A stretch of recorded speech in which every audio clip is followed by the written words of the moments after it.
Magandang araw sa inyong lahat sa pagpapatuloy ng ating kwento. Nagulat si Megan, kinapa niya ang leeg niya. Humarap siya sa salamin para tingnan ito. Nakuhan kung ano-ano naman ang pumapasok sa utak mo. Wala ito. Dare lang yan ng mga kasama ko. Katuwaan lang. Tsaka babae ang gumawa niyan, hindi lalaki. Tingnan mo nga yung lipstick oh. Nilapit ito ni Megan sa akin. Tiningnan ko ito ng maigi at may bahid nga ng lipstick ang marka. Hindi na ako nakipag-diskusyonan pa. Pero di pa rin mawala sa aking isipan ang pangamba. Pagbalik ko sa trabaho ay tila normal ang lahat. Iisa lang ang napansin kong iba. Ni minsan ay hindi na ako kinausap ni Simon. Nakikita ko siya pero ngumingiti lang tapos aalis na kaagad. Di ko sure kung busy ba siya o iniiwasan lang ako. Hinayaan ko na lang din dahil sino ba naman siya para pag-aksayahan ko ng oras, diba? Ano bang paki ko sa kanya? Di ko naman siya kaano-ano. Isang araw, napadaan ako sa tinatambayan ng mga pulis na kaibigan na Simon. Malapit sa kanila ang water dispenser at umigib ako ng 1 litro. Narinig ko ang usapan nila pero nagpapanggap lang ako na walang paki. Lang yang Simon yan. Nakailan na ba siya last time? Naka-4 siguro. 4 na rounds. Kala ko, di niya tataluhin eh. Di ba may asawa na yun, chicks? Alam mo namang walang paki yun kung may asawa o boyfriend. Basta bibigay, pag bibigyan nun. Eh mukha namang palaban yung chicks eh. Dikit ng dikit. Kala mo bagong kasal. Hahaha. Sarap na sarap pa sa nahalikan sa leeg matapos makipaghalikan sa labi. Napansin kong tumahimik sila bigla nang mapansin ako. Ang weird, alam kong nakatitig sila sa akin pero wala akong lakas ng loob na tingnan sila. Umalis na lang ako kagad. Mukhang may bagong chikikay si Simon kaya siguro di na lumalapit sa akin. Pero bigla akong pinutuban ulit. Bigla akong nabahala. Bakit parang kumukonekta ang lahat? Bakit parang sumasakto ito sa nangyari kay Mrs.? Wag naman please. Please lang wag naman. Araw ng Webes at umaga pa lang ay nag-aayos ako ng mga gamit na dadalhin ko. Lumapit sa akin si Mrs. habang hawak ang cellphone niya. Han, may lakad ulit kami ng tropa mamayang gabi ha. Promise, di na talaga maulit yung nauna. Bigla akong nairita. Umagang umaga, nabibisit ako kagad. Nakangiti pa siya, nakala mo walang problema. Di ba siya marunong makiramdam? Han, please lang, wag ka nang magagala. May asawa ka na at hindi rin maganda sa health mo yung magiinom. Isandali lang naman ako, Han. Minsan lang naman ito, di ba? Wag na muna, Han. Mas mabuti pang dito na lang tayo sa bahay. Pwede naman tayo manood ng palabas. O kung gusto mo, tayo na lang ang lalabas mamaya. Sunduin kita sa trabaho mo. Nag-roll ang mata ni Megan. Nakala mo ay nababado yan sa sinabi ko. Tumalikod lang siya at para akong sinampal ng kahiyan. Gusto kong sigawan siya pero pinigilan ko ang sarili ko. Ayoko makipag-away. Hindi kami nagkibuan hanggang makarating ako ng bayan. Tinuon ko ang atensyon sa trabaho. Gabi na nang makauwi ako ng bahay. Pag uwi ko ay wala si Megan. Naisip kong baka pauwi pa lang yan. Ako na lang muna ang nagsahing at nagluto ng ulam. Bandang alas 8 ng gabi ay hindi pa rin nagpapakita si Megan. Tinext ko siya pero di sumagot. Tinawagan ko na lang pero nagre-ring lang. Kinabahan na ako. Mabuti na lang at may numero ako ng isang kasamahan niya sa trabaho. Tinawagan ko ito. Hello, Mare. Pasensya, nasa istorbo. O Dexter, anong atin? Mare, nakita mo ba si Mrs. kanina? Wala pa kasi sa bahay eh. Kasi Megan, ang alam ko, di pumasok yun eh. Nag-message sa manager namin na di raw maganda pakiramdam niya. Nako Dexter, ano pala nangyari sa kanya? Madalas kasi lumiliban na sa trabaho si Megan. Minsan naman kapag umuwi siya ay may sumusundo sa kanyang nakamotor. Nagulat ako sa mga revelasyon ng katrabaho ni Megan. Anong ibig sabihin na ito? Nagtataksil na ba si Megan? Sige Mary, salamat ha. Susubukan ko ulit tawagan si Megan. Sige pare, ingat ka. Napabuntong hininga ako. Tinawagan ko ulit si Mrs. at talagang nagre-ring lang. Tinext ko siya. Megan, ano bang problema mo? Asan ka ba? Di ka raw pumasok sa trabaho. At madalas na pala ang pag-absent mo. Ano bang nangyayari sa'yo? Sagutin mo ang tawag ko at kailangan nating mag-usap. Ito ang text ko sa kanya. Pinagpaliban ko lang muna ang isa ko pang natuklasan dahil wala akong ebidensya. Pero mabigat talaga ang loob ko. Hindi pa rin ako sinasagod. Mag-alas 10 na ng gabi. Panay tawag pa rin ako kay Megan. Hanggang biglang sumagot ito ng tawag. Megan, dinig ko agad ang ingay ng background music. Oy, sino to? Boses ng lalaki ang sumagot. Ikaw sino ka? Cellphone ng asawa ko yung hawak mo. Wika ko. Hahaha, okay. Anong okay? Asan ang misis ko? Asan si Megan? Gusto ko siyang kausapin. Busy pa si Megan. Busy pa si Megan, Brad. Huwag mo siyang istorbohin. Kanina ka pa, panay ang tawag. Nakukulitan na siya sa'yo. Kaya ako na lang pinasagot niya. Sabi niya, huwag ka na daw magulo. Nagpapakasaya lang siya. Ano? Hanip, sino ka ba para isiksik mo ang sarili mo sa buhay namin? Ibigay mo ang biglang pinutol ng lalaki ang tawag. Grabe ang galit ko at sinusubukan ko tawagan si Megan. Pero hinampas ko na sa sahig ang cellphone nang marinig kong nakablock na ako sa mismong cellphone ng asawa ko. Umakyat sa utak ang dugo ko. Sagad-sagaran ang galit ko at gusto kong puntahan si Megan. Pero di ko alam kung nasan siya. Isa itong napakalaking pagkakamali. Bakit ko pa kasi pinagbigyan si Megan sa hiling nito? Nagtiwala ako tapos ganito ang isusukli. Sa tiwala ko, hindi ako nakatulog dahil sa pag-iisip. Halos masiraan na ako ng ulo sa sobrang galit. Alas 3 na ng madaling araw ay nakarinig ako ng motor na huminto sa labas ng bahay. At ang mga tao ni Megan, agad akong lumabas ng bahay at naabutan ko ang anino ng lalaking kayakap ang misis ko. Hoy! Sino ka? Anong ginagawa mo sa misis ko? Sigaw ko nang makalabas ako. Agad namang kumawala ang lalaki at pinaharurot ang motor. Hindi ko agad ito nakilala at nakalayo na ito kagad. Si Megan naman ay pumasok na sa bahay at di man lang ako kinausap. Megan, mag-usap nga tayo. Mag-usap tayo. Hinablot ko ang braso niya.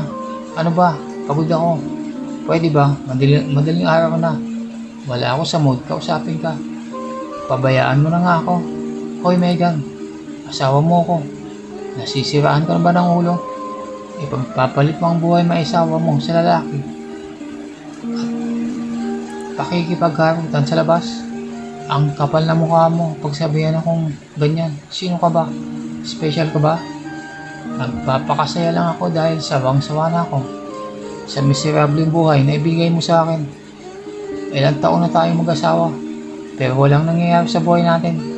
Kaya mas mabuti pang ganito at nakakalimutan ko ang mga problema ko. Nagpapakahirap ako magtrabaho para sa iyo, Megan.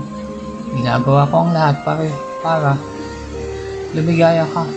Araw-araw akong nagsasakripisyo para ipakita ko sa iyo mahal kita. Hindi pa ba sapat yun? I'm sorry Dexter, pero ayoko na. Sawa na ako. Biglang lumabas ng bahay si Megan at sinundan ko ito. Megan, sandali. Huwag mo akong iwan. Niyakap ko si Mrs. pero pumalag siya. Bitiwan mo nga ako. Ano ba? Megan, huwag ka naman ganyan. Huwag mo akong iwan. Umiiyak na ako sa pag-uusap kay Megan. Sadyang malakas ang desisyon niya. At kumawala siya sa akin. Kalimutan mo na ako, Dexter. Hindi tayo pwede. Sinara ni Megan ang gate at iniwan akong nakatulala. Hindi ko na maintindihan ang nangyayari. Ginawa ko naman ang lahat para sa pagmamahala namin. Pero kulang pa rin ba? Iniwan ako ni Megan nang walang pag-aalinlangan. Iniwan akong lumuluha. Parang Dexter, bakit parang malungkot pa? May problema ka bang pinagdadaanan? Tanong ng katrabaho ko sa akin. Hindi ko siya sinagot. Ano bang magagawa niya? Magbibigay ng payo? Anong payo? Walang maitutulong ang katrabaho ko sa akin. Kaya ano pang kwenta ang pagsagot ko sa kanya? Napadaan si Simon sa akin. Nitingin ay di niya magawa. Para akong biglang naglaho sa radar niya. Anong nangyayari? Totoo ba ang kutob kong si Simon ang lalaki sa buhay ng asawa ko? Hindi ko ma-imagine na papatol si Mrs. kay Simon. Kabaliktaran ko si Simon. Ang pagkatao ko ang dahilan kung bakit kami nag-asawa ni Mrs. Masyadong malinis para sa mga mata ko ang asawa ko. Para gawin ang iniisip ko at kinakatakutan ko. Sadya lang siguro marami akong mag-isip. Pero bakit ba ako iniwan ni Mrs.? Bakit ba nagsawa siya sa akin? Wala naman akong ginagawang mali. Mag-iisang linggo na nung lumaya si Mrs. Ni text ay wala akong natanggap. Tinawagan ko siya pero nakablock pa rin ang number ko. Sinubukan kong bumili ng bagong SIM card at tinawagan ko si Mrs. Sinagot niya ang tawag ko pero nang malamang akong tumatawag ay blinak niya na rin. Ganun na lang ba ang galit niya sa akin? Ganun na ba kalaki ang pagkukulang ko? Hindi ko na kinaya. Kaya sinadya ko na siya sa bahay ng magulang niya. Pumunta ako sa kanila at sinalubong ako ng nanay niya. Wala si Megan dito, Dexter, na hindi man lang siya sa akin kumontak. May problema ba kayo mag-asawa? Tanong ni inay. Hindi ko siya masagot. Hindi ko masabi na iniwan na akong ni Megan. Pinatuloy nila ako sa loob at pinaupo sa sala. Dumating si itay at may dalang mga isda na nahuli niya sa laot. Mabuti pang dumito ka muna at gagawa ako ng kilawin. Wika ni itay. Hindi na po itay. Wala pong tao sa bahay. Iho, anong nangyari? Asan ba anak namin? Bakit siya umalis? Tanong nilang dalawa. Hindi ko alam kung ano ang isasagot ko. Pero sinabi ko sa kanila ang lahat. Ang buong kwento. Walang bahid ng panlilin lang. Napaisip sandali si inay at itay. Hindi magagawa ni Megan yan, Dexter. Dapat magmahal si Megan. Dapat alam mo yan. Kung ano man ang naging tapuhan nyo, lilipas din yan. Siguro bigyan mo na lang muna siya ng panahon para makapag-isip. Ganyan talaga kaming mga babae minsan. Hindi mo alam kung saan pinuhugot ang aming mga problema. Bata pa kayong mag-asawa at alam ko marami pa kayong plano sa buhay. Huwag niyong hayaang masisira lang ang ganyan ang pagsasama niyo. Wika ni inay. Alam mo hiyo, diskarte lang yan. Itong nanay ni Megan sadyang matampuhin ito noon. Kailangan mo lang siguro intindihin si Megan at mas maging malambing. Baka naman kasi malamig na ang pagsasama niyong dalawa. Kaya kung ako sa'yo, ibahin mo ang diskarte mo at di naman kaya, mas pag-igihan mo pa. Dagdag naman ni itay. Umalis ako at napaisip. Kailangan ko ba talaga bigyan ng space si Megan? Ngayong isang linggo na siyang wala sa bahay. Isang linggo na siyang hindi nagpaparamdam. Hindi ko alam kung nasan siya. Tinawagan ko ang katrabaho ko kung pumasok pa si Megan. Pumasok naman daw at mukhang masaya daw ito. Bakit masaya? Anong ikinasasaya niya? Lumiban ako sa trabaho. Gusto kong makita si Megan. Inambagan ko siya sa trabaho niya. Tumambay ako sa malayo para di ako makita ng Mrs. Bandang mag-aalas 5 na ng hapon at nagsilabasan ng mga trabahador sa gate. Doon ko nakita si Megan at masayang nakikipag-usap pa sa kanyang mga katrabaho. Nagmamadali akong naglakad papalapit sa kanya. Ito ang unang beses ko siyang makikita. Nakahindo ako nang makita kong huminto ang isang motor sa harapan ni Megan. Nakahelmet ang lalaki pero kilala ko ang motor. Motor ito ni Simon. Megan, sigaw ko sa misis ko. Nagulat siya nang makita ako. Para siyang nakakita ng multo. Napatingin sa amin ang mga tao. Anong ginagawa mo dito? Tanong ni Megan. Ano pa, hindi sunduin ka. Ito na ba ang pinagpalit mo sa akin, Megan? Ito na ba ang kapalit ng pagmamahal na ibinigay ko sa'yo? Dexter, wag dito, nakakaya. Sumakay si Megan sa motor. Lumapit ako at hinila ko siya. Ano ba? Bitawan mo nga ako. Umalag si Megan sa akin na mapilitan siyang bumaba. Bumaba din ang motor. Ang lalaki at hinubad ang helmet nito. Si Simon nga ito. Nagkatinginan kami ni Simon. Pre, huwag ka dito mag-iskandalo. Hindi mo bang nakikitang napapaya si Megan dahil sa'yo? Hayop.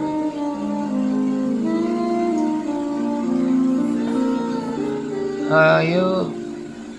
Nagtiwala ako sa'yo. Ahas ka. Pati asawa ko. Aagawin mo. Grabe ka. Hinay-hinay ka sa mga paratang mo, Dexter.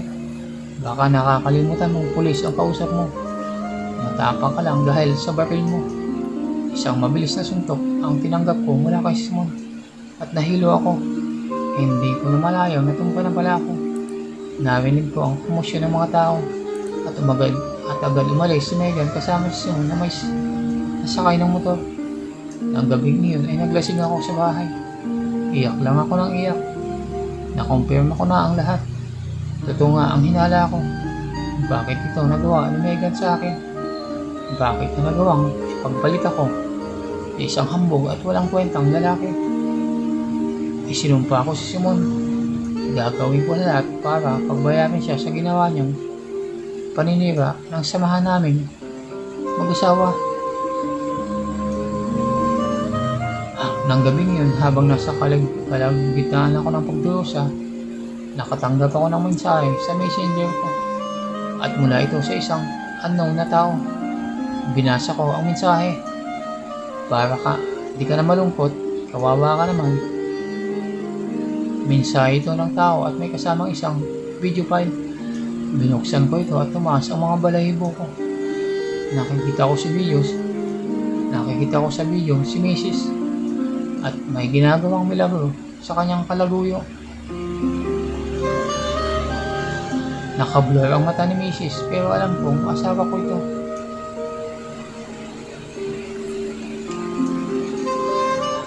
Hanggang dito na lang muna ang ating kwento. Kung nagustuhan nyo ang kwento sa araw na to, ay huwag kalimutan mag-subscribe, like at comment para updated kayo sa mga susunod pang mga videos. Abangan ang susunod na kabanata. Hanggang sa muli, maraming salamat.